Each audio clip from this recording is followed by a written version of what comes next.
When the patient goes from one country to other, they are treated as a foreigner. The cost they pay is not same as the local patients. Exactly. What we are doing here, we are delivering the same treatment effectively without any compromise at their home with their relatives and everything. They can use the local insurance, SHA, SHF.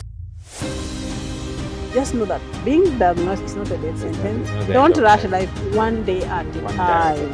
One day at a time. And every morning, what also gives me like self-talk. I tell myself good things. I sing a song for myself. I'm so glad every little cell in my body is happy and well. When you look at the cancer care continuum, obviously you have diagnostic workups, you have treatment plan, maybe chemotherapy, radiotherapy, brachytherapy, and the newer interventions, immunotherapy or other targeted therapies. And those are very important. Yeah. But there are many things and needs around a patient beyond the treatments. That can be very easily overlooked. Yes, and they're important, just like it is beyond the stethoscope. That's one of us. Shorter patients have shorter Now, beds like me. area.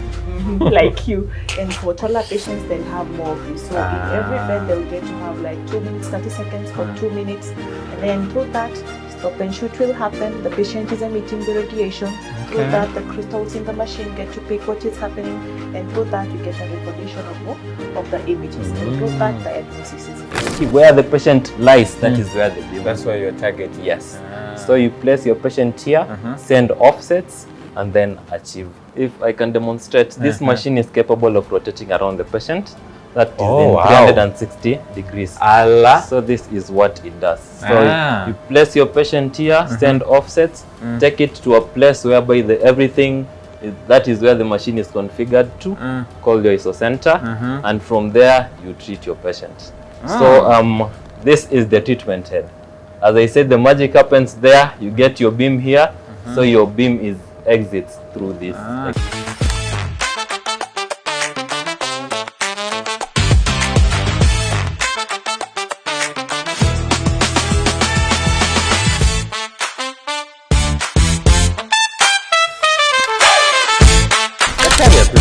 So, kama unavyoona leo mandhari ni tofauti. Leo mandhari ya pod ni tofauti sana.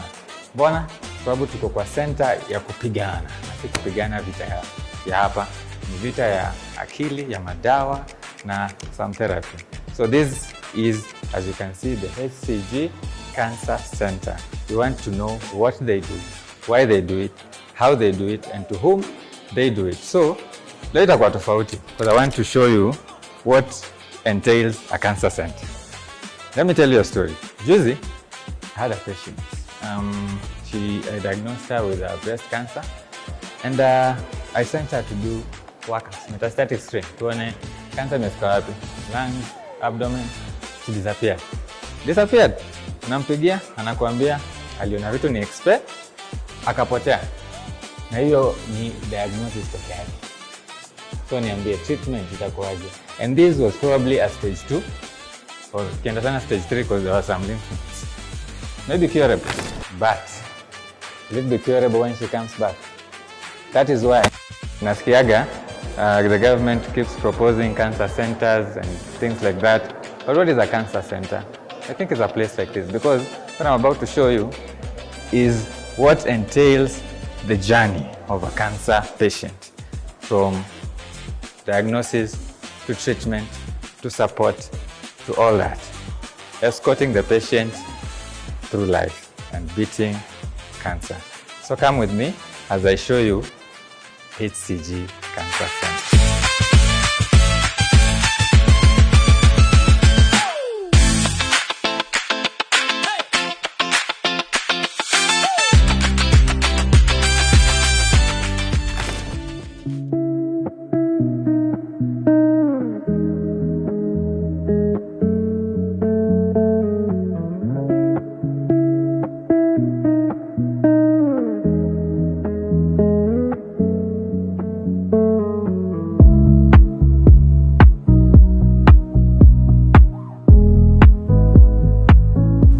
we're on the cancer series, I'm dealing with what?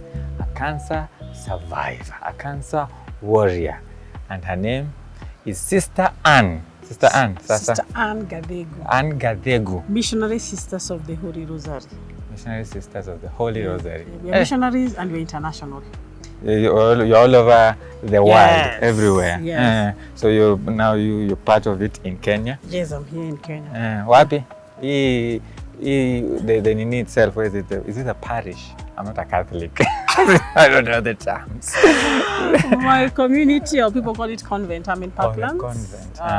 Parklands. Yes. But our congregation is international. We are in Africa, we're in Europe. Oh. And we were founded 1924.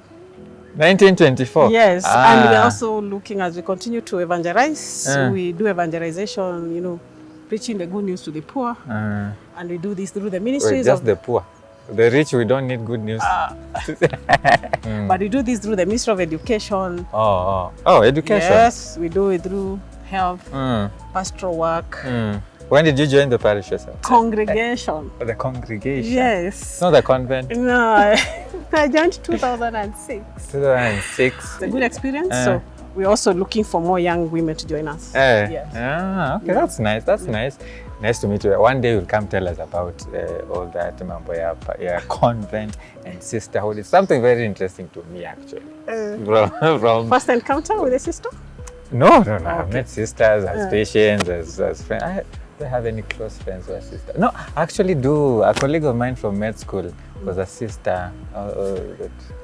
Where we are not that very close. Okay. But anyway, nice to meet you. Will join us through this. Yeah, nice to meet you. So the reason today we were on Daktari, a quick one, sisi tunaongea na medics mainly, but the reason you're here with us today is because, Maze, you beat it. You were diagnosed with cancer. Breast cancer. Breast cancer of the breast. How long ago was this? This was 2004. 2004. Yes, but myself, I just walked into the hospital. You weren't sick? I wasn't sick. I didn't even have the signs and symptoms of breast cancer. As I said, our congregation, we are missionaries and international. I was working in Sierra Leone. So I came home for my holidays. So preparing to go back, I decided, let me just go for a wellness checkup to know if I'm okay and just to, in case of anything. So I walked in. And after everything, I got the results. Everything is okay except there's a lump on my left breast. Oh, so the wellness included a mammogram. They did a mammogram? Yes, okay. Do you mind telling us which hospital this was? This is MP Shah Hospital. You went to MP Shah? Yeah. And they found a lump. Yes. This is back in 2004. Yes. It was 9th of January. 9th of January 2000. Yeah. So a wellness check. And how old were you, if you don't mind? 45 years. From there, wellness check, you're not sick, you're told there's a lump. How did it feel, Kwanza, before you tell us what happened? My world crashed. Hey, well, ukiambiwa a lamp, you panicked? Ulishtuka? I was like, what is, that my mind just started thinking. What the mind is inclined to that negativity thinking. So when I got the results, I was sent to the breast specialist. I went to immediately. When they saw the lamp, they told you it's better to go to see a breast specialist, which I did, thanks to Dr. Karen Babu. Oh, that's your doctor? Yes. No, she's not only a doctor, but a beautiful woman with a beautiful heart, a breast specialist. So she looked at me and looked at the results, and she advised I should do more tests, which I did. Immediately? But I went for second, that opinion. Oh, which is very important in I went and they still say I had a lump. So when the second hospital I went, actually, the doctor still referred me to her. Sent you back? Sent me back to Dr. Karen. So I came back and I told her, I went for this, but I've come now. So I did the biopsy. Still in MP Shah? Yes, everything I was doing with Dr. Karen here at MP Shah. Okay. That's what I'm saying. It's a good hospital. Dr. Karen is a good doctor. So shout out to Dr. Karen. Yeah, bravo to her. So after that, did the biopsy. I had now to go and then do immunohistology. Yeah. I did all those. It took like 1 month. from the time the 3 lump weeks, was 1 month, found yes. to the time you have your immunohistochemistry And results. on the 14th of February, Mhm. it was a very important day in my faith. Oh, hiyo ni Valentine. It was a Ash Wednesday. Oh, As a ile- Catholic, ile hapa. yes. So Mm. my journey to begin the Lenten season was the breaking of that news that indeed the lump is cancerous, and I was diagnosed with invasive ductal carcinoma. So my world crashed. I didn't know what to do with myself. I cried. But lucky enough, I was with one of my relations who was with me. Like she took me to the hospital. That's my cousin. Oh, your cousin. And then, to make the matter worse, as she said, but the doctor did very well, She brought me closer to her, looked at me direct to my eyes and said, "How are you?" And I said, "I'm anxious." And she was like, "Yes. According to this result, it shows you have breast cancer." Had you read the result before, or the doctor had the result and you just walked in? When the results came, you receive the results, then you take them to the doctor. So you had read. I had read, but it wasn't, your denial. So it's like, what did you say? I kept quiet.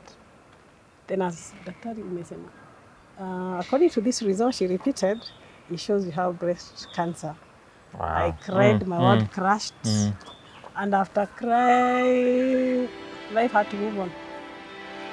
She now gave me the treatment plan. When I was calm, she gave me the treatment plan. At the same sitting? Yes. So she told you now you have Yes. invasive ductal carcinoma. But the good thing was like, Anne, you are crying. She told me, Anne, you are crying. But for me, it's good news. I'm like, how? You don't know You can't see where the good news is. What is good about what's cancer? good about this cancer? It's good news because it's early detection. We always say actually, any cancer detected early is 100% curable. You find it early, you treat it. You're like, oh, wow. But that time it was not making sense. But for the patient, the word is cancer. Hear that and you. It was like, for the good news that it's early detection. So I was looking at her and she was like, my treatment plan was. So she gave you a treatment plan. Yes. She was just explaining as if nothing is happening. So surgery, after surgery, I had to do 20 sessions of therapy. 20. Yes, and then hormonal therapy. But at this time, my mind is going, where is this treatment going to happen? When you hear about cancer, you start just thinking. India. So, but she just told me, I'll do this, and then I'm going to send you to an oncologist. And then I was sent to see my oncologist in HCG Cancer Centre. Just next to him. Just next to MP Shah. I think it's a good plan. Yes. Very. So I went there and met an oncologist, I like how you're happy about your doctor. I like the smile you say you have when you mention your doctors. Because they have journeyed with me. They did not just give me the prescribed treatment. They journeyed. They didn't treat you like just any other patient. And I believe that's how they treat their patients. Because from my experience, I also refer people to them. So I met oncologist, Dr. Helena Musau, and she looked at my results after the surgery. There's those results you said. The biopsy again, it has to be confirmed. And she looked and said, this is, it's just we can't see with the eyes, but this is good. The results shows this is good result, you're okay. That was another kind of consolation.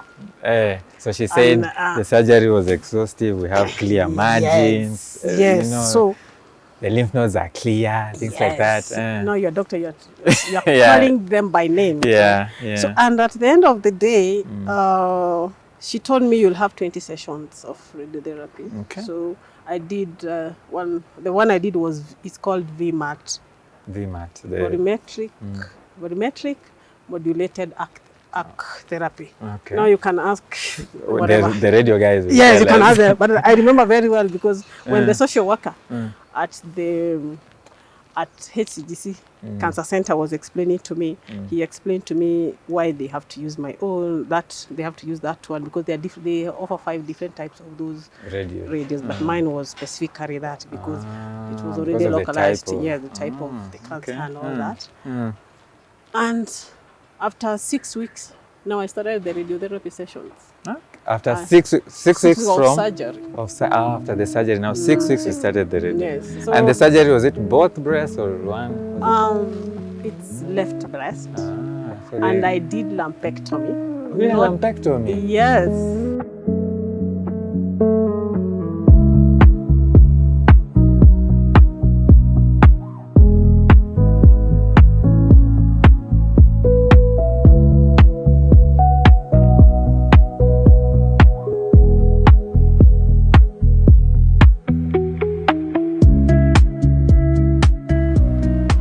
So lumpectomy? Yes. Like it was that early? Yes. You know what? I tell people, you may be like me walking up and down. You think you're okay. Yeah. And you are not okay. You'll be having something within your body and you don't know. Yeah. Because I was just walking and thinking I was okay. Here I was carrying a cancerous tumor. And you had no idea? I had no idea. So had you ever, by any chance, because we encourage women actually to do self-breast examination, had you at any point done a self-breast examination and felt a lump before you go? I was not keen about that. Now I tell women after your menses 7 days, 8 days, kindly. I talk out of experience. Kindly make sure you do your physical examination. So you did a lumpectomy, started radio within 6 weeks. Yes. And then how many sessions? 20. 20. And you did all the, how was the duration for that? Like, were you doing a weekly? Was it Monday to Friday, you rest Saturday, Sunday. Oh, you do every day? So it's 1 month.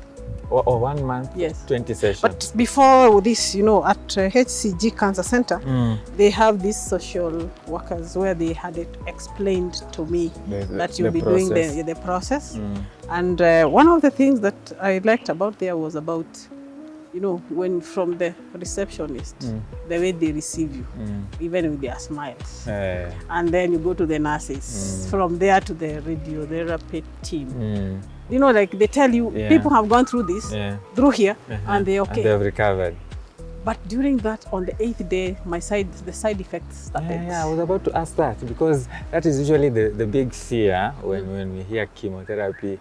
In fact, I have a relative of mine. I had like, as a doctor, I saw some of the symptoms like, we need to investigate this mzee, and he was eventually found to have a type of cancer, had prostate cancer.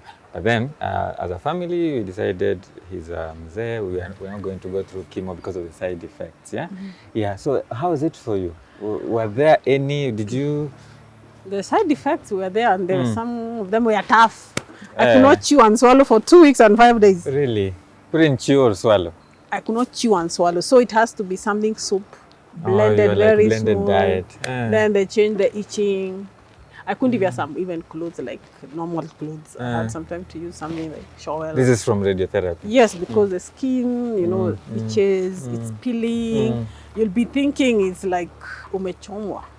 And then, you know, when you go for that radiotherapy, the radiotherapy team, they were very good. They will explain you just lying there, the radiation beam will just be there. No, I don't, just looking. That's how they say it. Yes, but whatever was happening. After it, in a trauma. From the 8th day, then until I finished, the journey was like, after a week, I'll see my daktari. Oh, after a week, you consult the doctor and a review. I tell her the side effects. I was given the medications and all that. Creams and stuff. And then when you're very low, then you meet with those social workers. And it's in that process, being there at HCG Cancer Centre, I was connected. Actually, my surgeon, Dr. Karen Babu, sent me to Faraja Cancer Support Trust. I've just actually I've spoken to the CEO. You can see, come on, watch the whole thing. You can see the CEO's interview, and that's the thing. He mentioned very good support system from Faraja. And how did they come in for you as Faraja? The complementary therapies that they go all there. You know, like they don't tell you to abandon your treatment, but they go hand in hand. And then the support group. Like I belong to breast cancer support group. Oh, okay. So we have our meetings every last Tuesday of the month or something like that. And with that, I was able to meet people who have gone through this journey. Other people And who come even before you. And I was like, hii kitu ni kawaida hata tushapona sisi wote. My Zumba. best is Zumba dance, Yeah. chair yoga. There's something else we call breathing exercises. What do you do in breathing exercise? Okay, it's like chair yoga or the yogas. There's some exercise you do and you're breathing in and out. So you focus on your breath. Yeah, you focus on your breath and sort of a meditation sort of thing. No, like think air. We breathe just naturally. I think that air is it's healing, by the way. It is. It is healing. They also enjoyed their massage. Have massages. Reflexology. Really? Hata unaweza sema ni waendeleange tu kukuja. No, you come. This thing is open. It's open? It's open that Mondays, the program is there. So anybody who is available, you join. But things to do like maybe massage, you have to book. There's something also we call MSTR. Yes, muscle scar tissue release, something like that. Oh, for the physiotherapists, right? So now what? No, that is using it just it's a machine. That's a machine by use of hand. There's the specialist or the professional in that. She does. If you are tight, you after the surgery, you feel that your body, whatever is tight. There's the way she uses her hands. Yeah, I've seen that. I've seen patients who've undergone mastectomy, and I remember a particular patient, and she couldn't even move her hand at all because we had removed this entire, and she couldn't. And there's that therapy that is use of the hand. There's the way she does it, and then very soft, and it helps to release whatever it is, the tissues, and you are good to go. So all these is accessible at the HCG at free of cost. It's free. At free of cost. You know, he mentioned that there is a fund, but I forgot to ask him if for this complimentary thing there is a payment. There isn't. There's no payment. You just walk in and yes, you walk yoga and physio, all that. Yes, and the support group. And the support all group, free. All free of cost. Amazing. So it complements. Sometimes healing is not just physical. It's not just the cancer. It's physical. The healing of the pain. Yeah, the we usually say the social part of it. Yeah, the psychological part of it. We usually define health as not just merely the absence of disease, but it's a complete wellness of the person. So I might treat your breast cancer and it goes away, but the chemo, the radio, they're affecting your finances, you're affected. Socially, you're not well. So I think they're doing a very good job. They're doing very good. So what stage are you in your journey? My stage at this point, I'm taking hormonal therapy. I'm doing my hormonal therapy. But the good thing is after the 6 weeks after I finish my radio, the 20 session. Yes, after 6 weeks, after 6 months, I did my first test, medical review. Nothing was in my body, so me, I'm okay. You're cancer free. I am okay. High five. Up top.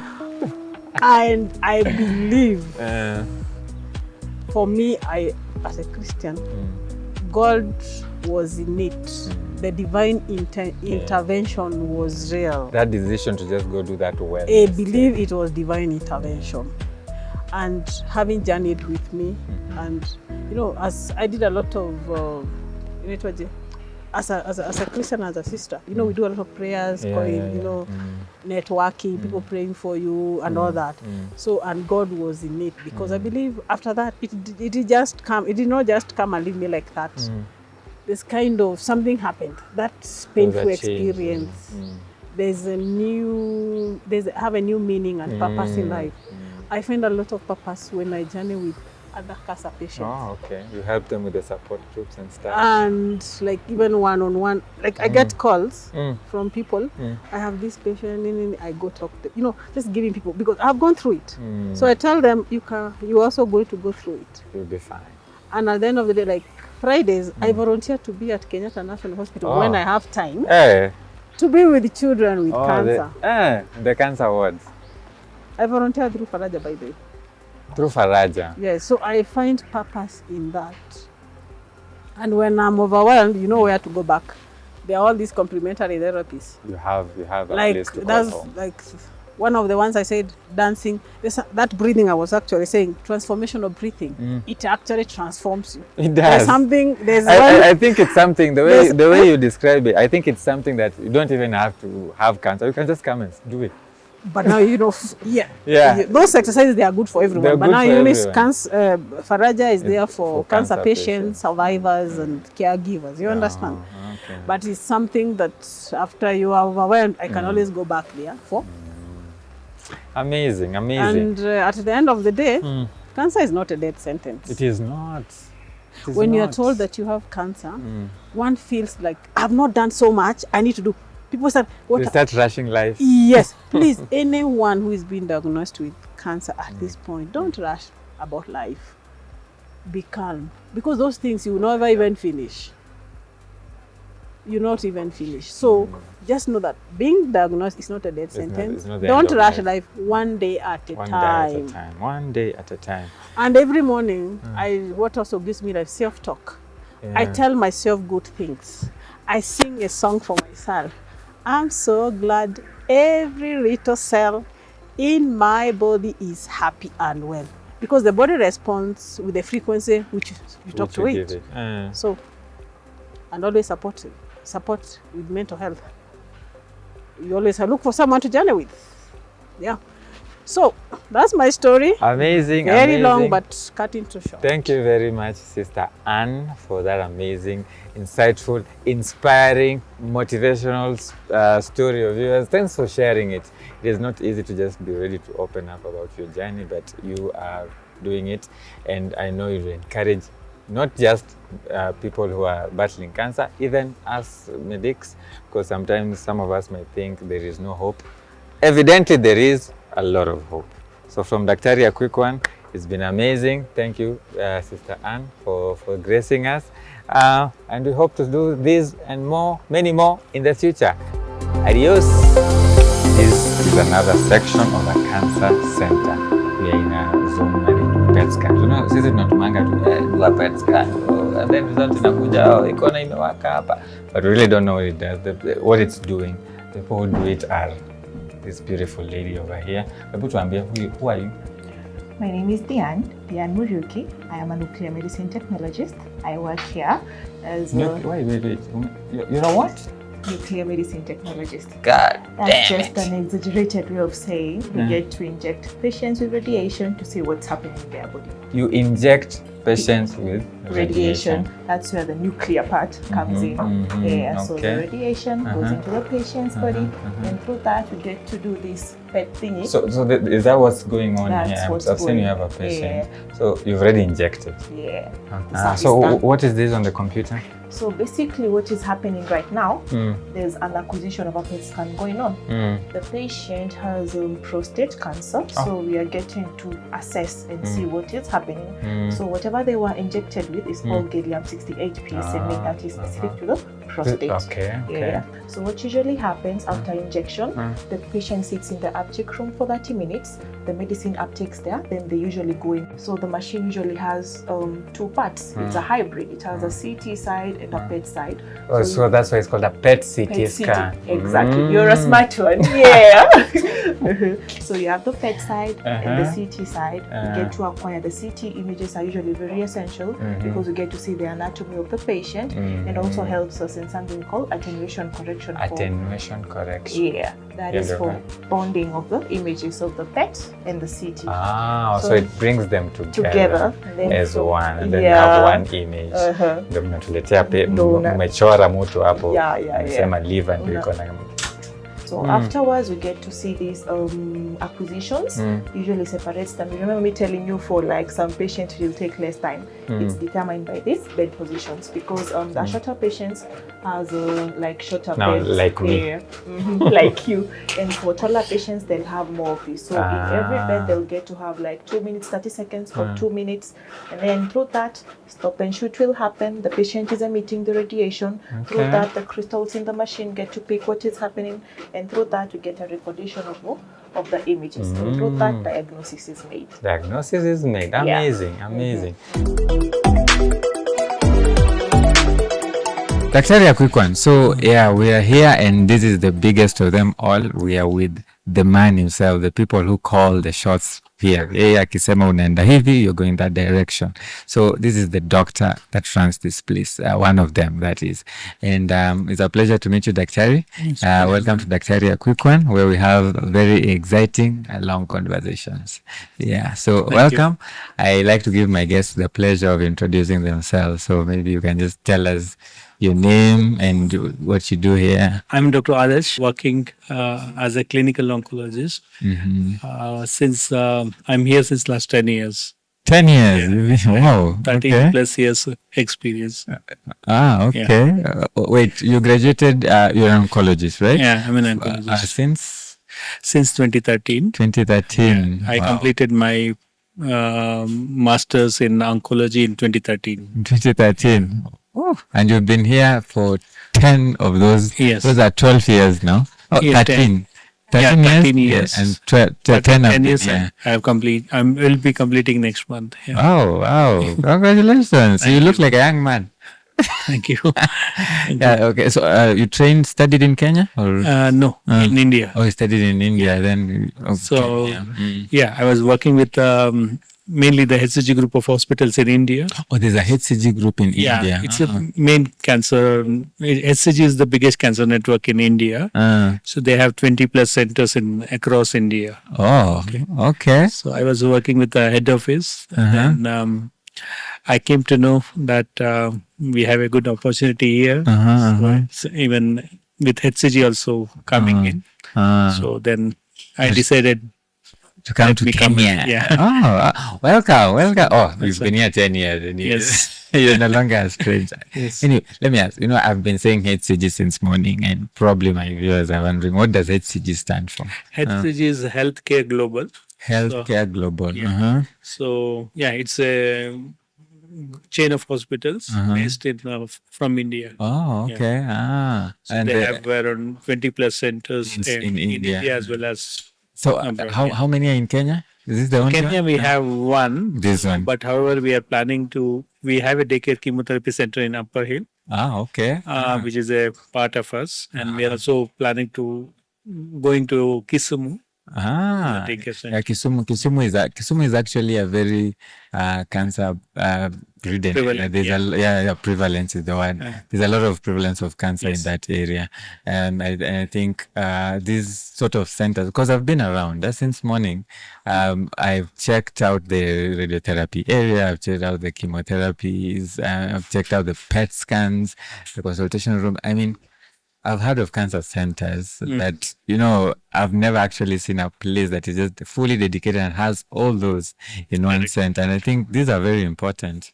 Yeah, it is very important because it's important for patients' navigation. Yeah. So that one important thing in cancer is the timing of the treatment, sequence and the timing of the treatment. So we have to maintain the time schedule, particularly when it comes to radiation treatment. So timing is very important. So timing. Can you have an time impact to on radiate? Time of completion of total treatment. As well as the time of start of radiation after surgery, or even time of considering surgery after radiation. So everything is important, which has an impact on outcome of the cancer. Benefits in these cases, they outweigh the risks. So definitely radiation is a bit scary, but in this case we are doing it for a good purpose because it's helping us show the patient's journey be easier after they have done the scan. So it's for a good purpose. So I've seen a big machine in there and we'll do it. We'll look at it, but let me just ask, how long does it take, for example, to do a PET scan on a patient? Only 18 minutes. 18 to maximum 25, depends on the height of the patient. For a person like me, it will take around 25. For a person like you, 18 minutes. Wow. Wow. Yeah. So as I was saying, anyway, so it takes that duration and the radiation is running so in the whole body. Yeah. Speaking of surgery, let me just ask, I've not seen a theater here. Do we offer surgery here? So no, as such we don't have a surgical facility here. Okay. However, we do some minor procedures called brachytherapy. So Brachytherapy, what does that entail? It's a kind of radiation. Ah. We call it as internal radiation. So particularly in case of gynecological cancers like cervical cancer. So first phase of treatment, we do radiation from outside. We call it as EBRT, external beam radiation treatment. The second part, which is also one of the most important part, is called brachytherapy. Brachytherapy. So I saw the place. So we do some applicator placement within the uterus, just like insertion. The procedure is similar to insertion of copper T And IUDs. So then with that device, within that device, we connect to the radioactive source, where radioactive source goes inside the applicators through the channels. Then it stays some time, gives some radiation, and comes back. So it is delivering radiation from inside, near the tumor or within the tumor. So we can give very high dose there, and it doesn't affect the side effects because now you're not exposing the other organs to the radiation. Yeah, that is the interesting. That's very good technology. And I've seen the machines, they're so modern. I mean the PET scan is latest, the sequencing, the whole physics lab. When a patient comes to radiotherapy, there are 3 steps that is following consultation. We do simulation, whereby we acquire the imaging data set that is used for treatment.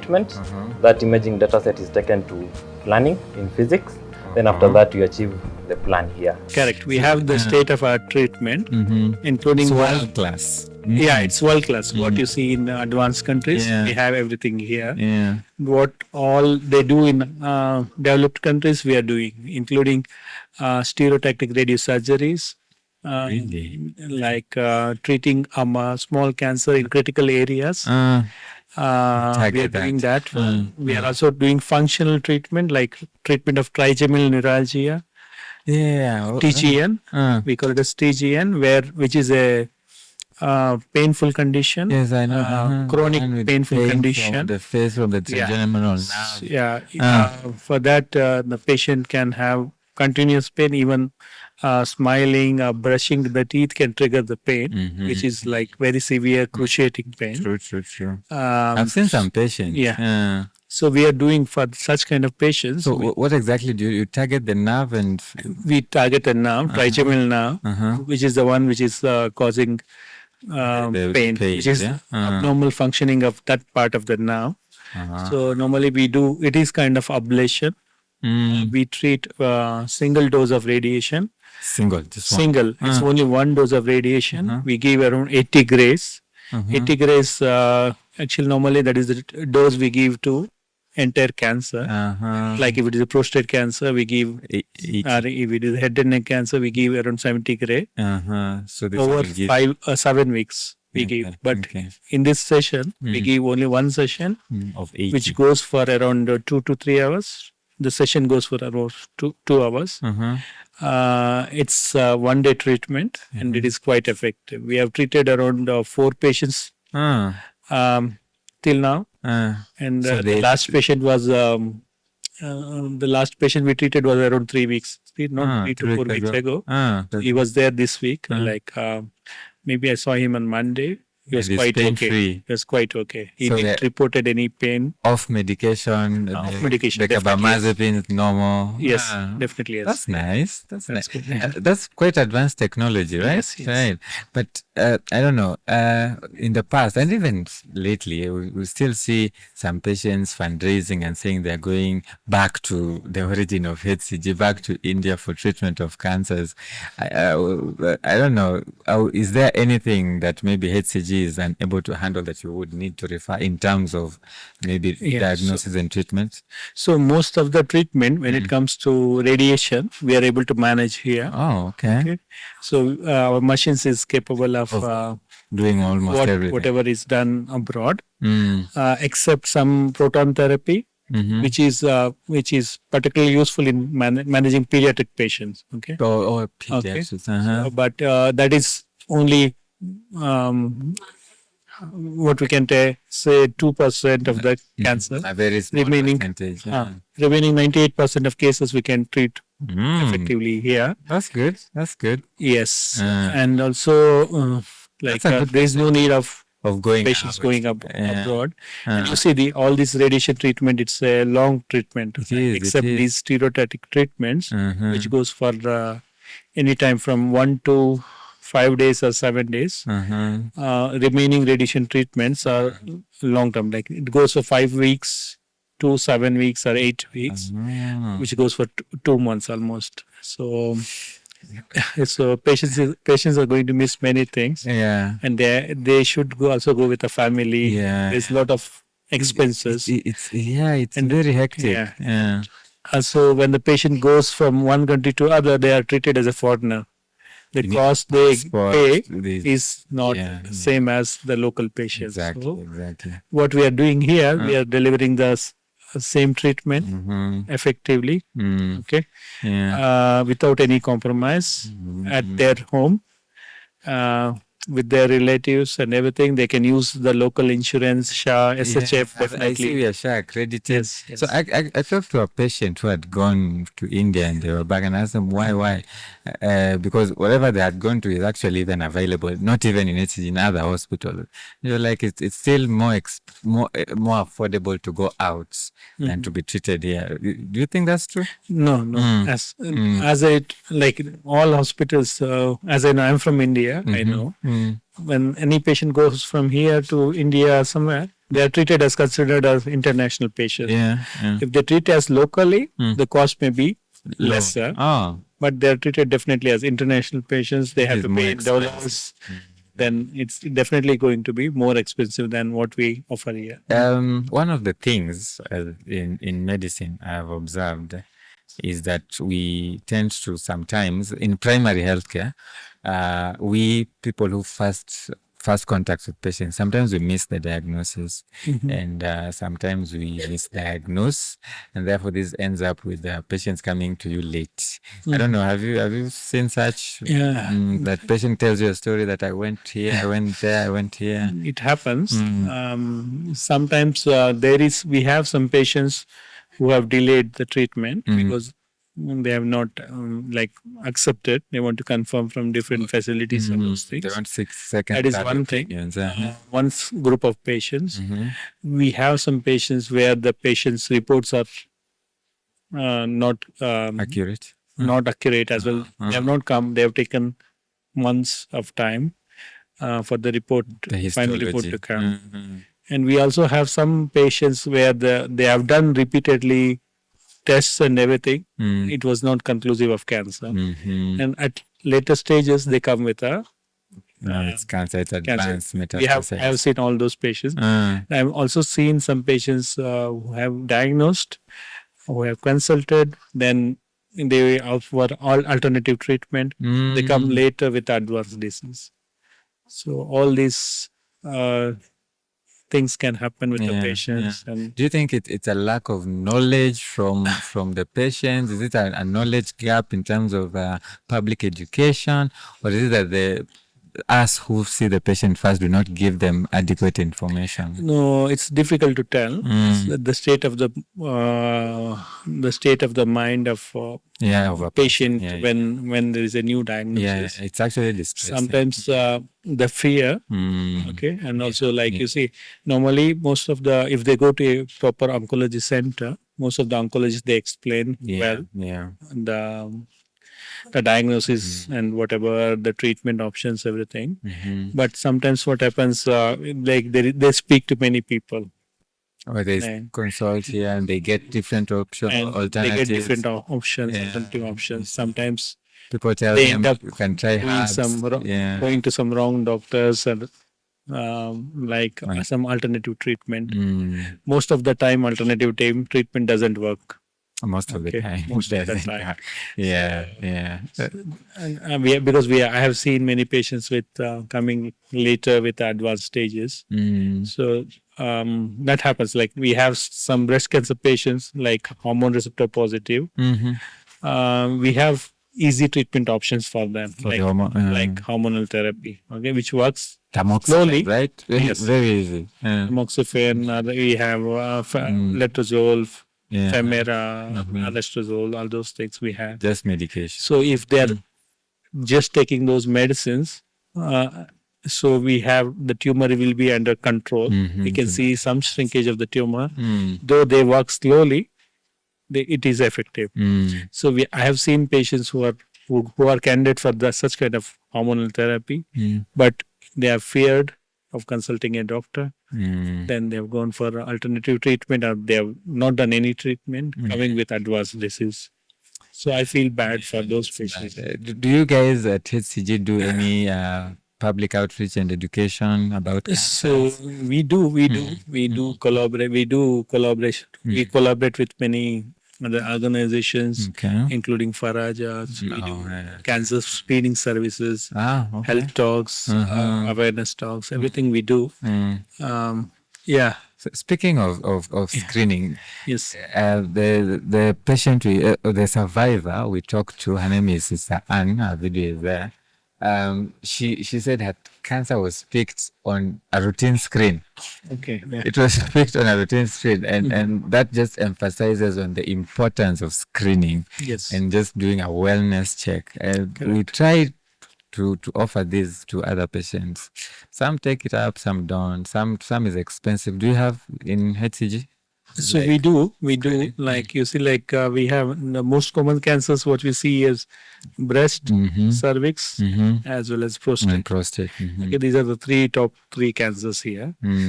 All for all these cancers, screening is effective. Okay. So we have now many patients who comes on screening for breast cancer. We have lump detected on screening, clinical examination, or even mammogram or ultrasound. Even we have cervical cancer patients who are diagnosed based on pap smear, as well as many prostate cancers diagnosed. They're asymptomatic. They don't have any symptoms. They have done the PSA test. Then it has picked up from there. So, in fact, today also there was a case like that, diagnosed on screening. Do you feel nice when you catch a cancer early? Definitely yes, because you see, like the advantages are many. Yeah. So early diagnosis, like the chance of cure is more. Yeah. Okay. The treatment recommended is less. It's less intensive, less expensive. Less expensive. Yeah. The duration will be shorter. The outcome is much better. Much better. Yeah. So people, you're encouraged to actually do your screenings and do them either annually, right? Or so we have it varies with cancer to cancer. We have pap smear is recommended once in 3 years. Once in 3 years for pap smear. There is also something called HPV testing, which also comes sometimes 3 to 5 years once. Is it available in Kenya yet? Yes. It is available. Okay. So now mammogram we do again yearly. Yearly mammogram. Okay. Again, after there's age recommendation. Yeah, like for cervical cancer 40? we do from 21 onwards. For cervical. When HPV positive, even after 18 years. Okay. So we have breast cancer after 45 to 50 years. They have to do annual mammograms. If it is a younger patient, we also do ultrasound. And ovarians and stuff. and we have prostate cancer patients again after 50 years. Those who are at higher risk, who have family history of histories, siblings having cancers and everything, we can even start from 45. That also you can do PSA annually. PSA can be done. It can save a life. Would you as an oncologist, this is just a bit off topic, but would you, because we know this, we used to be told the story of, is it Angelina Jolie? One of the actors who did a bilateral prophylactic mastectomy. Would you recommend that for people who are at risk? You see, as such, no. It's like it is for women. The breasts are very important. Okay, so unless screening is needed, okay. For Angelina, she was like BRCA1 positive. She was found to have BRCA1 positivity, where there is chance of lifetime risk of around maybe 50% chance of breast cancer. That's a lot. It's a lot. Yeah. So it's an option, but not like routine screening is recommended. So What we have about to look at the other prostatectomy? 50%. What about a Definitely no. prostatectomy prophylactically? No. Definitely not. So prostate cancer is a slow growing cancer. It's a slow. So even we have some prostate cancer like which are low risk. We call it as low risk prostate cancer, which are this. There's a kind of like there's something called active surveillance where we don't do any treatment. We just monitor. We just monitor it. Because that's a treatment option because it is a very slow growing prostate cancer. Really? We treat only when it progresses to next risk, like intermediate risk. So definitely prostatectomy, definitely Not no. recommended. Nowadays we are not doing prostatectomy even for treatment. Most of the patients we treat by SBRT, stereotactic body radiotherapy. That is the advanced radiation technique. Because we have prostatectomy like it is associated with number of side effects like urinary incontinence, ED, erectile dysfunction, and those things. That's why we go non-invasive method. Most of the time, it is reserved. Prostatectomy is reserved for only few patients, like limited number of patients, selected patients. Do you still recommend chemical castration or when? We do chemical only, not surgical. You don't do surgical. You don't remove the. Most of the even the urologist, our They've colleagues, stopped.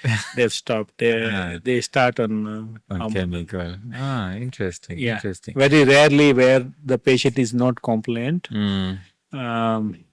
Old age, not compliant, and not willing for those injections. Then we do surgical. It's still a treatment option, effective treatment option, only in selected cases. Okay. Mainly now the focus is organ preservation. Preservation of the Organs, even organs. So like even most of the approach is organ preservation everywhere. Like if it is a throat cancer, you want to preserve it. We do radiation instead of surgery, laryngectomy, voice preservation. If it is a bladder, we also try to preserve the bladder care. Like using radiation and chemotherapy. I have a dream of becoming a surgical oncologist. You guys are taking away all the work. No, definitely surgery is one of the main treatment options for the cure of the cancer. For the cure. But again, it's a holistic approach. It's a multidisciplinary approach. All departments. We come together to we treat the patient holistically. Okay. Interesting. So let's switch back to stages of cancer. And I've seen we have PET scans here.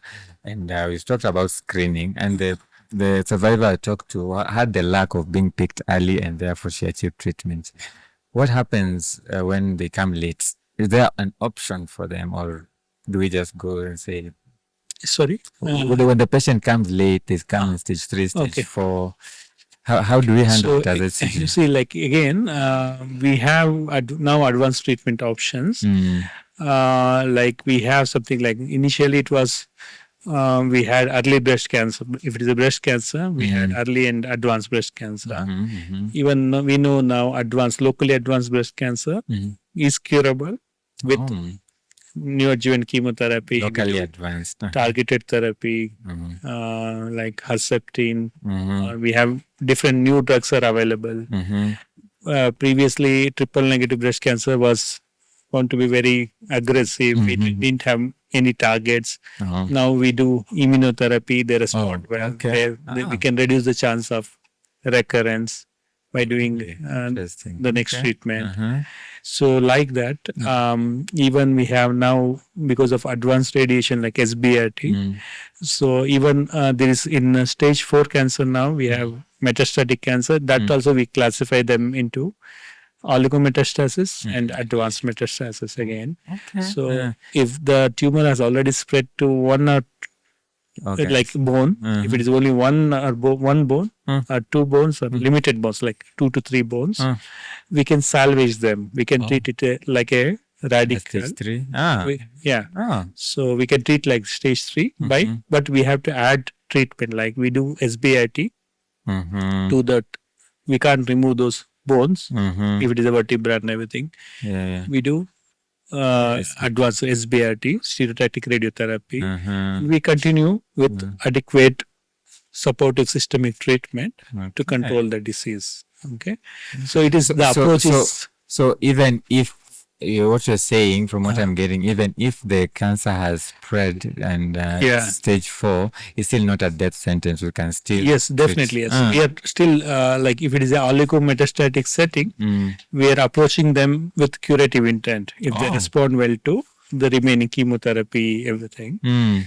So that is one aspect. Even advanced settings, we do, like as I told, it's we can increase the lifespan. We have targeted therapies like Herceptin. We have dual targeted therapy now. Like there's something called pertuzumab also there. Okay. So we can if we add those targeted therapies, we can increase their lifespan.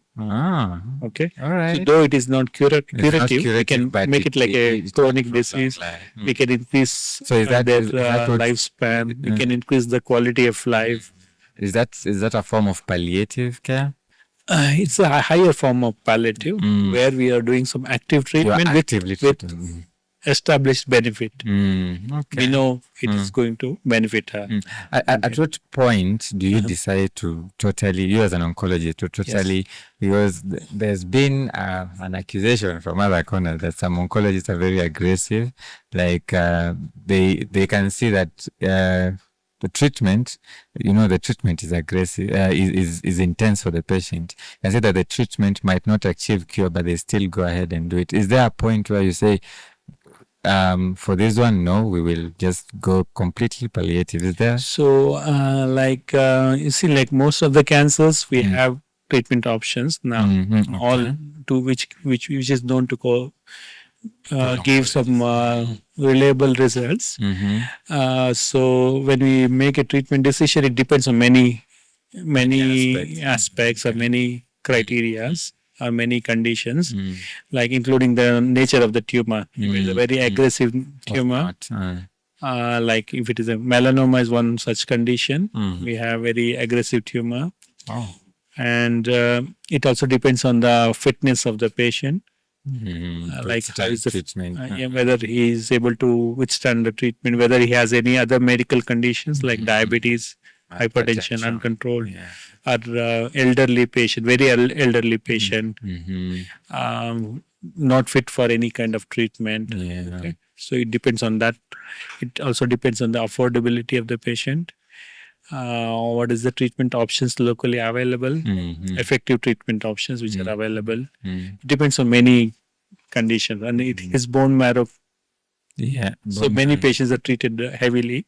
Okay, then the eventual cumulative, there is a bone marrow toxicity where there is bone marrow suppression. With the so which doesn't permit us to continue the treatment. You have to stop.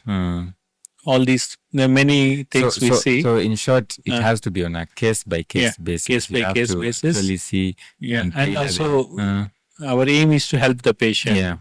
Okay. And patient willingness for the treatment. We can't force any patient. So you have we to can discuss, tell them, the prognosis and the outcome and the benefit and everything. So, and when we see like whenever we feel, most of the oncologists, they feel like when the benefit is more than the expected side effects, we offer treatment. And we expect the side effects are more, the patient is than getting the benefit. Then that is the time we switch for other options, and we can stop the treatment. Oh, that's good. That's good. Well, thank you for the good work you're doing. We appreciate you. Do you guys take referrals from outside? Or if a patient has already been diagnosed, can you come and start treatment, or do you have to send back more investigation? Like, for example, I send a patient with an MRI, metastatic workup, and all that. Will you take them and start treatment directly? We do it. Because most of our patients comes with biopsy. Then we have to send them to the biopsy. Okay. They come like with still they can come. Any patients who have evidence of cancer, who are doubtful of cancer, they can come visit us. We guide them accordingly. If they come with a biopsy report, and then we advise to bring all the reports which is available, so that we don't want to repeat or exhaust the resources of the patient. True. So then we can guide them suitably. Okay. I think you guys are very busy. There's so many patients here. Yeah. Yes. How are you personally handling? Are you So because we have a team. We have a Uh-huh. team, Uh-huh. suitable team for everything. Mhm. You see, it's like teamwork always. Everybody Yeah. with their role. Yeah. So, Mm. and we work on appointment basis and everything. So we try alright. just to Limit so that you see enough and give yeah, quality and we give sufficient time to to each patient. each patient. That's the thing. Okay. Do we admit here? Do you have a? No, we currently we do daycare treatment. Like it's all most of the cancer treatment is daycare, Okay. including radiation treatment, brachytherapy, including chemotherapy. Most of the chemotherapy are daycare. Come and go. So we admit in the morning and release in the evening chemotherapy. So for admission, currently we are working with MP Shah or any other suitable Because hospitals. the patient is very sick, huh? Very sick who needs admission care on admission basis. Okay. We admit. In case I am an oncologist and I will have a patient and I would like them to bring them here for chemo and radio, can I do that? Yes, definitely yes. Right. Like we have we are two in-house oncologists. Oh, here. in-house, huh? So me and my colleague, Zara. So then we have more than 15 or 20 visiting oncologists who comes here. They bring their patients and they see the patients here and offer the same treatment service. Okay. Awesome. And we also have, you're aware that we have the PET scan services here. Yes, I've seen it. State of art. We are doing we have limited PET scan centers in the country. Because including our main center in KU. So what we do here is some kind of, we do different molecules for different types of cancers. Like we have for prostate, common is FDG, PET scan, where we do, which covers most of the cancers. We have something called FAPI, which is a special type of scan, which is similar to FDG scan, and which is even better in some kind of tumors, like adenoid cystic carcinoma. Even it is better than FDG. And we have PSMA, which is for prostate. We do DOTA PET scan, that is for neuroendocrine tumor. Currently, we are the only person who is doing DOTA PET scan in the country. In the entire country. That's for neuroendocrine tumors. They are special, like they're quite rare tumors. They're special kind of tumors, which need special imaging. I don't think I've ever even seen diagnosed one myself. And we also started doing, there's something called CA9. We are using for kidney tumors in particular. We have started using kidney tumors. They're imaged better with this molecule. Oh, yeah. Okay, that's right. So, and we are bringing up some new molecules, which is specific to the cancer. Thank you for the nice work you're doing. We'll definitely be having more on these cancers. I think we can do with HCG a cancer series where we just come and we talk about specific cancers. Of course, starting with the most common ones that you described, but then also the rare ones that are very easily missed and very easily sometimes ignored. So, Daktari, I have to let you go, but before that, any last words you can tell our viewers, our medics, our patients from HCG? You say like cancer.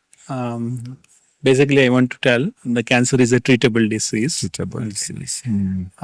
Where we have locally we have treatment options, advanced treatment options available. There is no need to travel abroad seeking the treatment.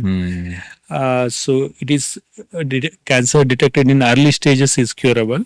100%. So even we have locally advanced tumors still curable, most of the cancers, but it requires number of treatment options. Like we have surgery, multimodality treatment, it requires.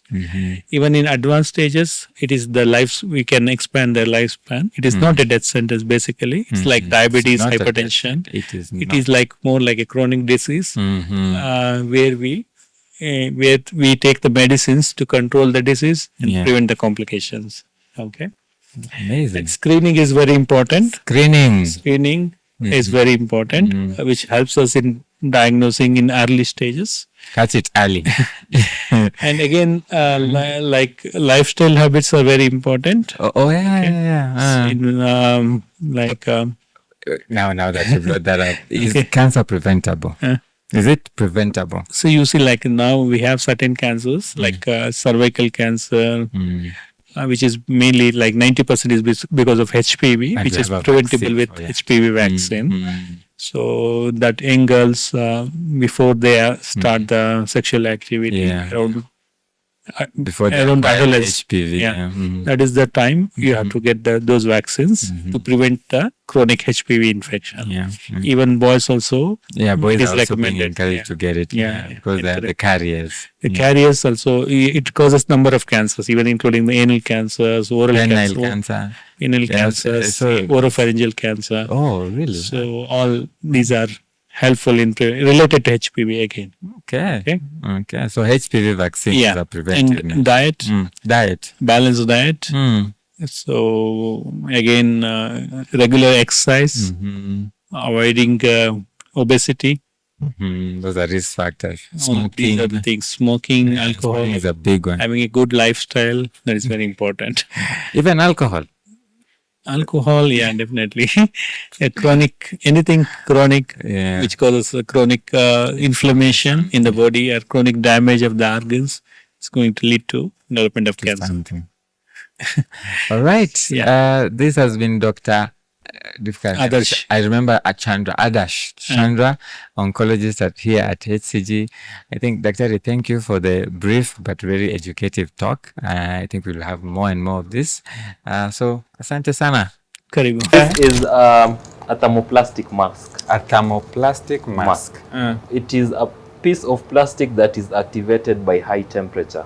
So you melt it, you place it in hot water because it has even temperature. It melts and then you place it on this patient where you want to take the shape of the body. So this is a patient-specific tool used for immobilization. Daktari, a quick one. So we are continuing with this cancer series at this very amazing hospital, this cancer center, HCG, as I have introduced. And as I told you, they have partnered with some very interesting people who are helping the cancer patients actually walk the journey. Remember when we did the escort series, the escort in chief? Now these are the real escorters.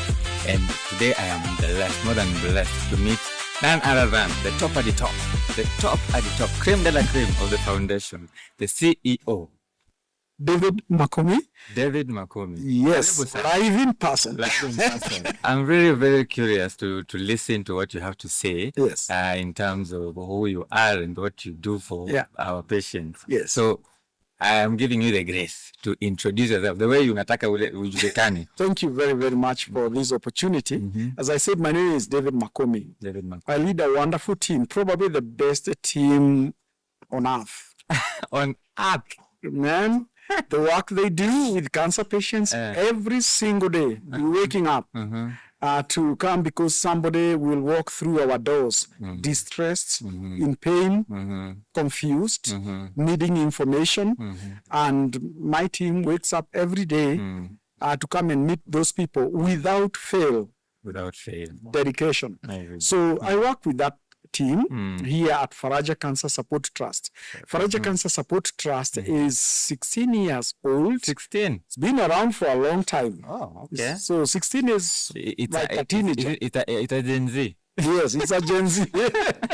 Yeah, and impacting lives since. Impacting people affected by cancer and their families and their caregivers, as well as educating those who are not. Empowering people with information and education to know measures to prevent themselves, because we know at least 40% of cancers, or probably more, are preventable.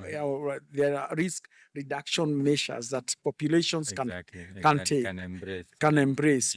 Fragile Cancer Support Trust focuses on providing information. So before you tell us, when I see you, you tell us what you guys focus on. Yes. I'm just curious, 16 years ago, yes, who is this that decided now I want to have this facility, this Faraja? Very good question.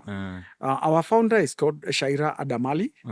She's a breast cancer survivor herself who had treatment elsewhere and decided the care that she got, she's able to bring a center like this to this country or establish one, set it within our context to address the psychosocial needs of cancer patients. Psychosocial needs.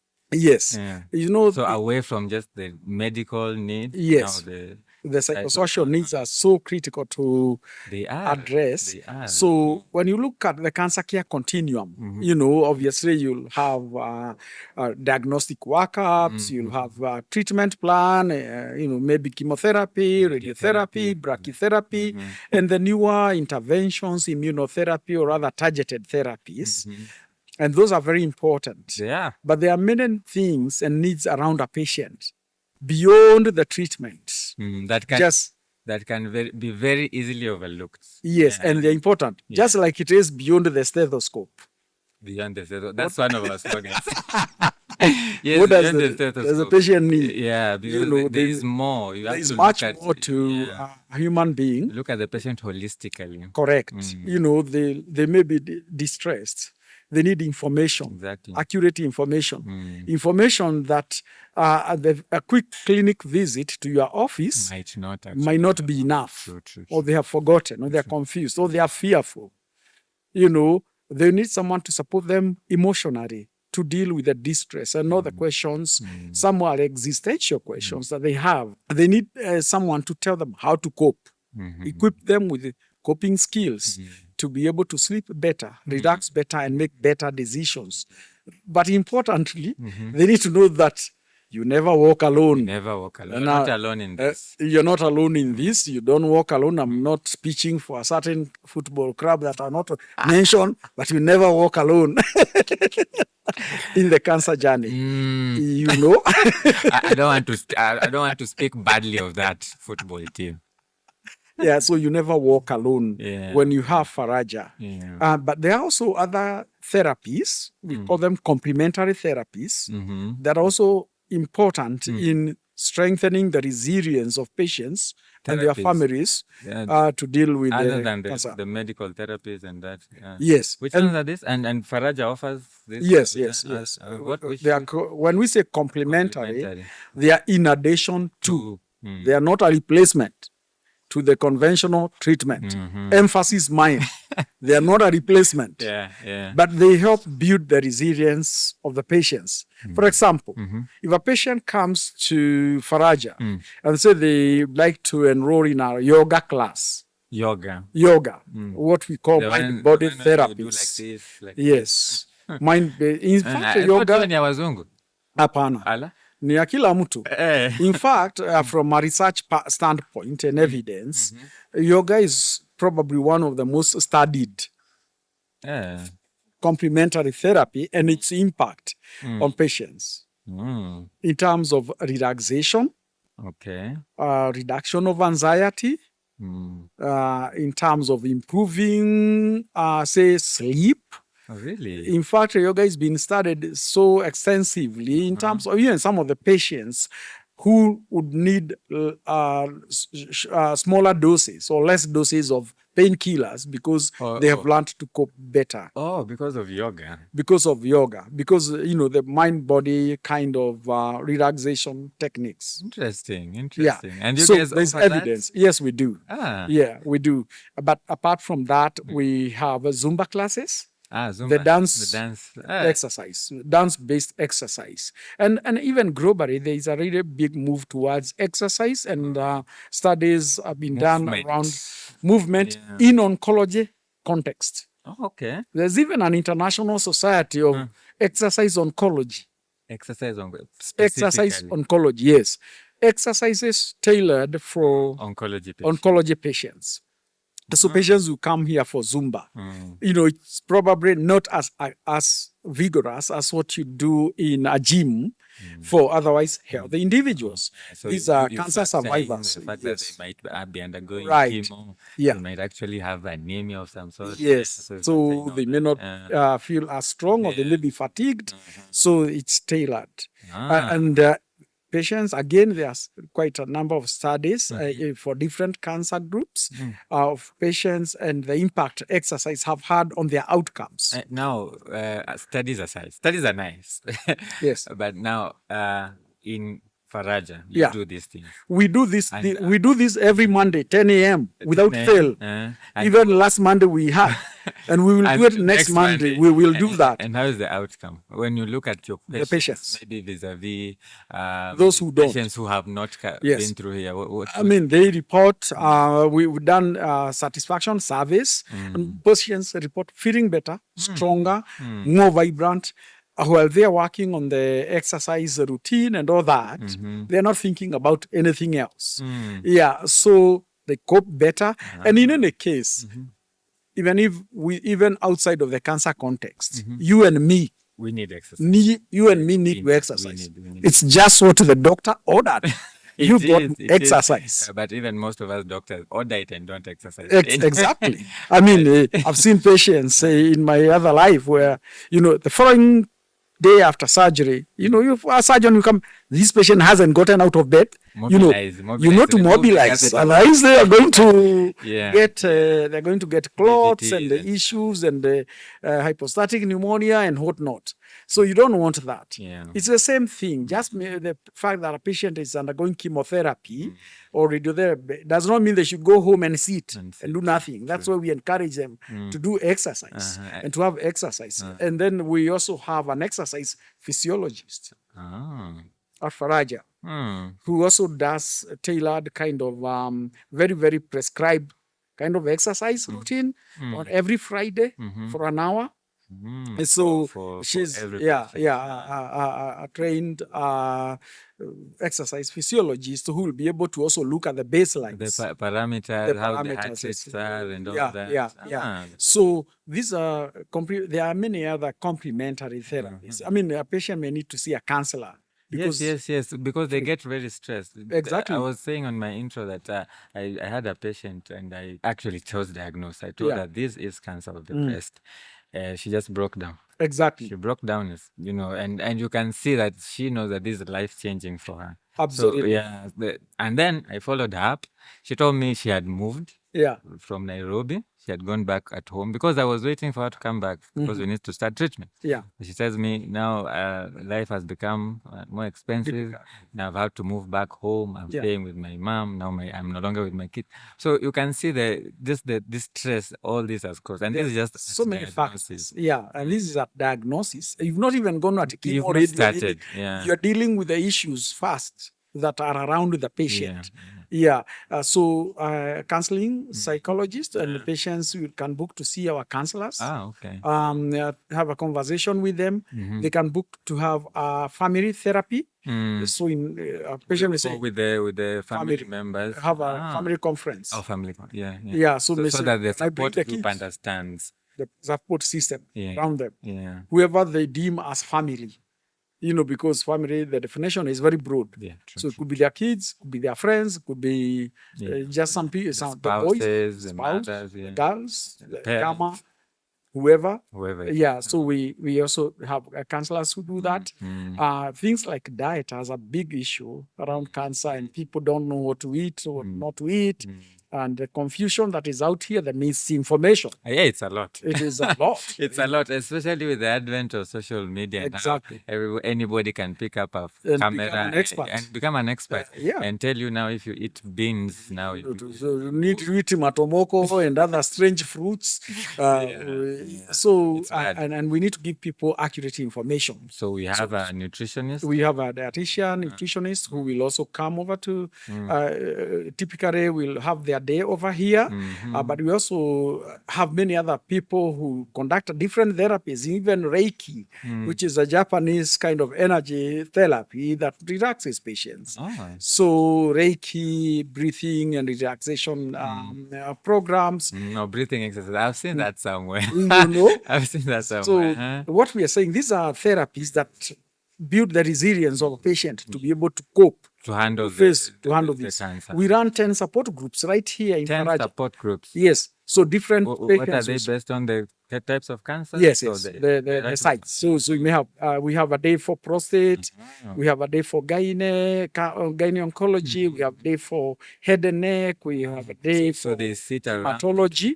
So you bring like all of them together. If they're hematology or blood cancers, as it were, their challenges may be different from those with breast cancer. True. Obviously, they are very different challenges. Yeah. And so then you're able to deal with the issues that they have, the concerns that they have. So again, they're able to meet people like them who are undergoing maybe blood cancer treatments or hematological cancer treatments. They relate. They're able to relate. And they're able to also help each other. And they know this. They know the slogan that you were saying, you never walk alone. You never You're not walk alone. because there are other people around you who you are also able to share experiences. That brings me to something I've noticed lately, especially with newly diagnosed patients with cancer. And what you're saying, the support system, the family, they tend to actually shy away. They feel like a sort of stigma towards cancer, which I don't think was there a long time ago. I mean, but it's beginning to shape that once a patient has been diagnosed with cancer, then they don't even want to say it. They don't want to, tell other people that this is cancer. So they will maybe talk about the complications and stuff. Is this something you see? Yes, stigma is very real in this country. Stigma, sometimes there are two sides of stigma. There's societal stigma, but there's also self-stigma. Stigmatize yourself. You say, no, I'm diagnosed with cancer, mambo yangu imekwisha, I need to write a will, or prepare, that sort of thing. And we also help patients come out of that. Okay. And sometimes it's connecting them with the people facing the same challenge or who've been there. Or who've beaten it. Who've beaten it. We have survivors who've been around for 27 years and they're not going anywhere. Yeah, I'll be talking to Anne, survivors. Yeah, so there are those who've been many years. So they're not going anywhere. Yeah. And they come to our support group. And people will look at them and say, oh, kama ule ametoboa, na ni shosho, hata mimi I can make. I'll beat this thing. So, those, even before you even say a word, they only need to see somebody else who is doing just fine, who've been around, maybe gone on to raise their children, or gone back to work. And life continues. Maisha inaendelea. They will go back, even next year they will they're going to vote.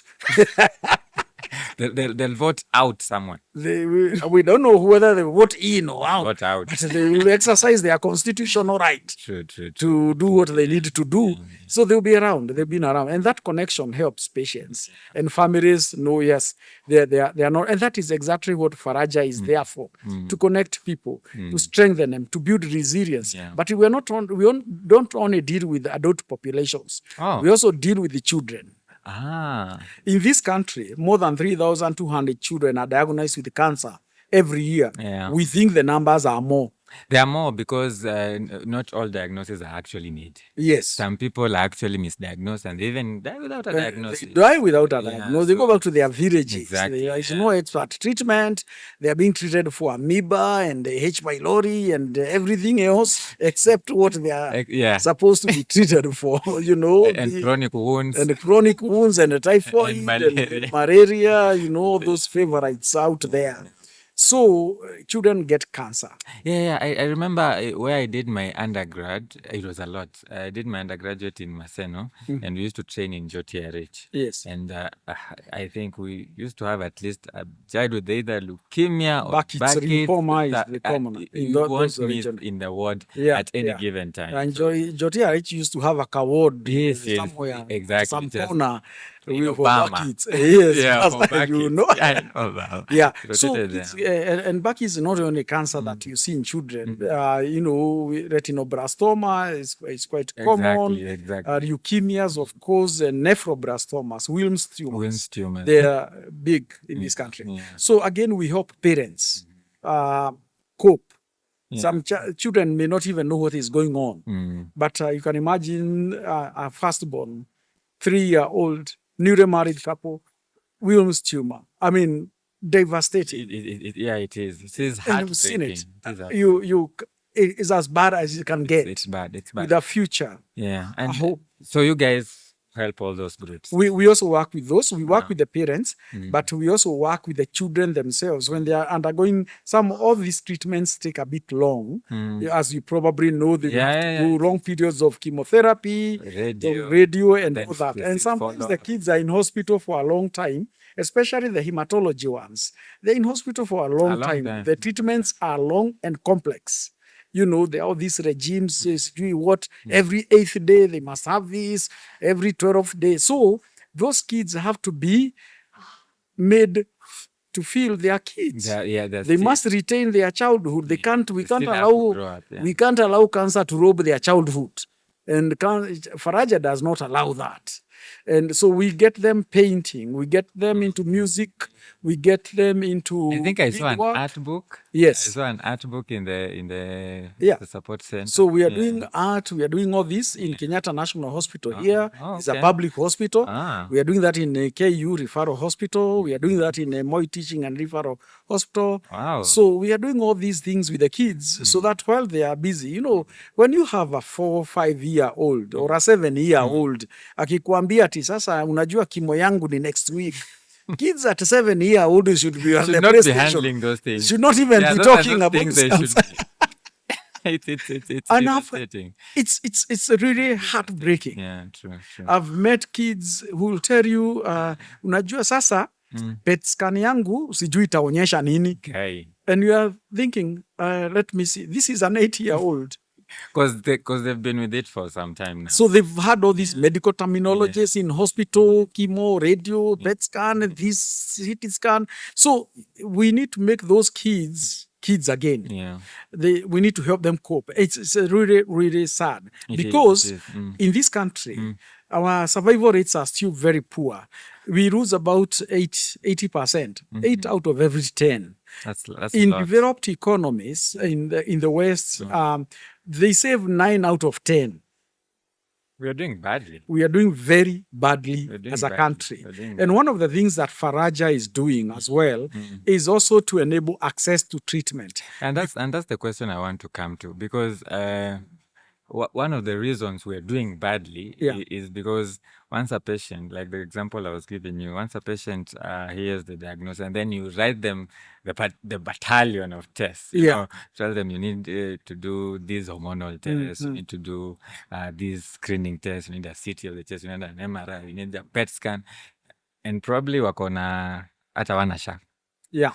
And probably, you know, at home they are a firstborn. And there is, you know, nobody who has, you know, can be able to actually carry out that burden. And it becomes very expensive. Is Faraja doing anything to mitigate? Yes, Faraja is playing its part, both for adults and pediatric populations. You know, like for example, because we are talking about children, there are global targets set by WHO. The Global Initiative for Childhood Cancer, and WHO has set targets for low and middle income countries to improve survival to at least 60% for cancer by 2030 for childhood cancer. Childhood cancer, which are usually very treatable by the way. They are very treatable. Yeah. Ideally, we should be hitting cure rates of 90%. But I say we need to have targets. At least let's move to 60%. Right now, we are around 30%. We need to double that by 2030. So Faraja is playing its part. First, in supporting those parents and children, be able to cope with the challenges, because that has a direct impact on their adherence to treatment. Exactly. Otherwise, they will abandon treatment and give up. So we need to build their resilience to adhere to treatment, but also enable them access. Those treatments are expensive. They are expensive. They are very expensive. So Faraja Medical Support Fund does support we have children. A medical support fund. Yes, we do have a fund that supports adults and children. You see, what we look at, some of these cancers, even in adults, they may be very rare cancers. Occasionally you have a patient, so she has, say, very rare cervical cancer, stage 1. You know, if she disappears, she'll go to fundraise for a whole year and a half. Now she has to come back. We have to restage her. And the treatment is more expensive. And she had stage 1. And maybe she's a young woman, 21-year-old, perhaps a single mother, Exactly. maybe coming from a underserved area, an underserved community. So we come in and support the treatment, maybe chemotherapy or radiotherapy. If they don't have SHA, from time to time, we also support some of the patients with the SHA. Sometimes the SHA has exhausted. Yeah, it has exhausted. They are told, sasa wangoje next financial year. Cancer will not wait for next financial year. It has no idea. This cancer is still growing. It doesn't know about SHA limits. No. So Faraja comes in to support. Maybe they were going to have, let's say, 20 fractions of radiotherapy.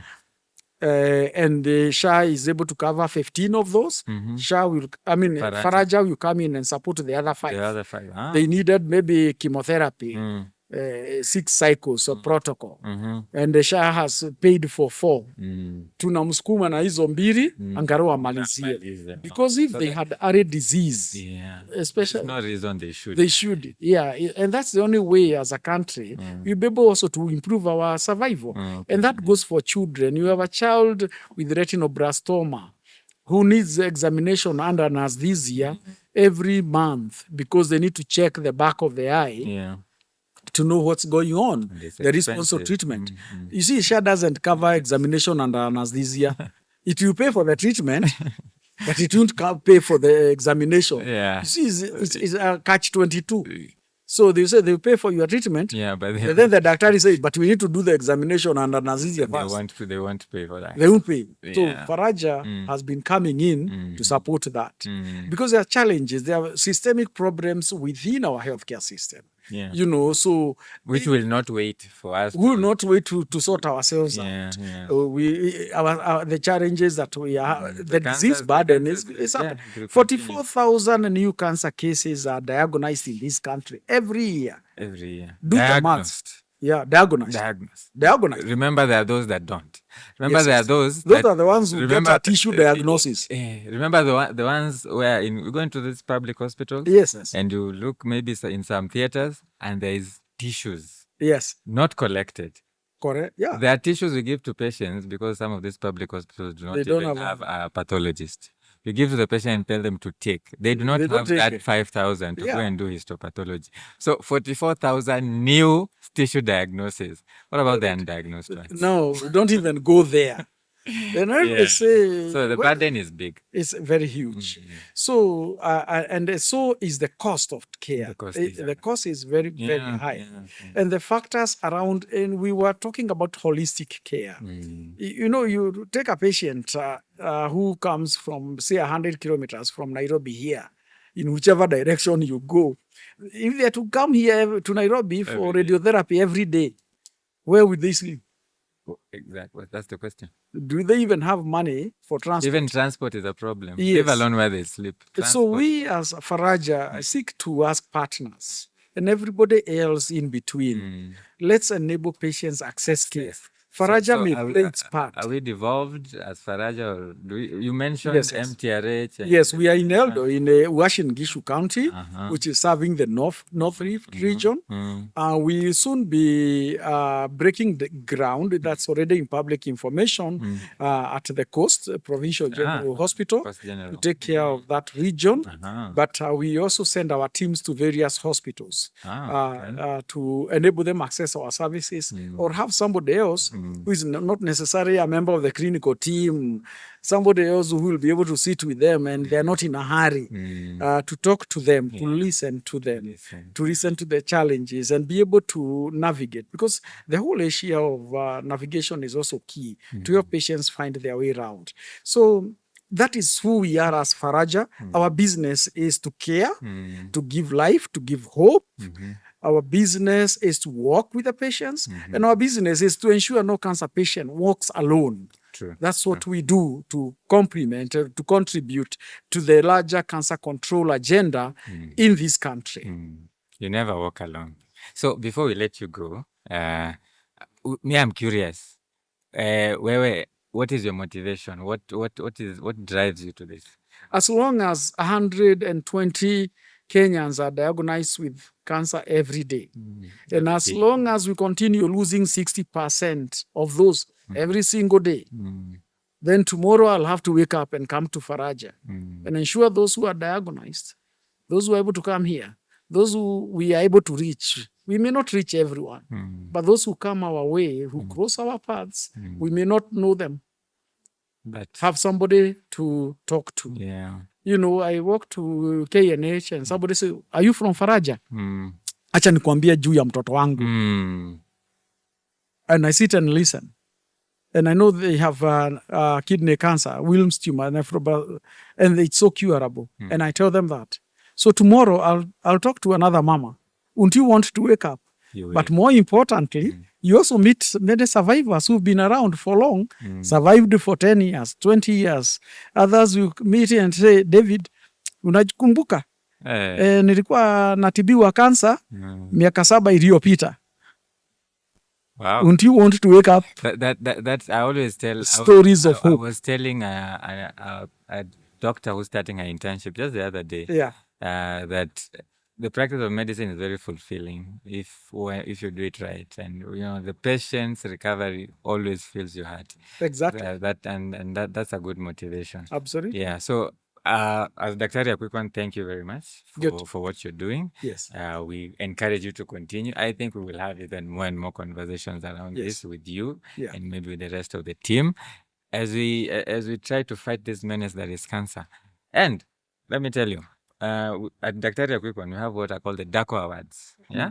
DACO Awards, we recognize people who are actually making an impact in healthcare. Yeah. And so this year's awards will be in December. Oh, we just won?